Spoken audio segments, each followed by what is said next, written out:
से होचंती गुरु श्री तुषार पट्टनायक हारमोनियम से रही आ मो शब्द हूँ मो परिचय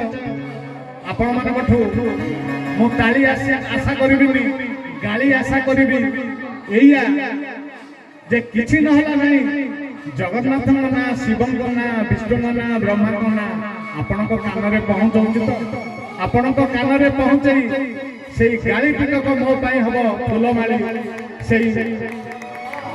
गाली आपणकर मत आग को बढ़ेगा बहुत साहाय्य कर कहीं आपण मान समालोचना नथिले ए चंद्रकांत आग को बढ़ेबनी मो शब्द हूँ मो परिचय तेरे मुझे जहाँ को बर्तमान मंच को डाकिबी सी आज आम अनुष्ठान अतिथि कंठशिल्पी आमर पथ प्रदर्शक श्री अलेख बेजी अलेख कुमार बेजी गुरुजी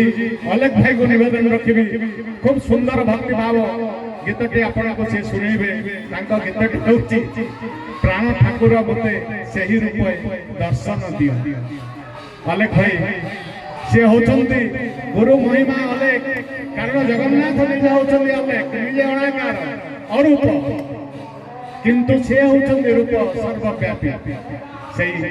अलेख भाई को निवेदन रखा सुंदर गीतटी आपको शुणवे प्राण ठाकुर मते सही रूपे दियो दर्शन अलेख गुरुजी।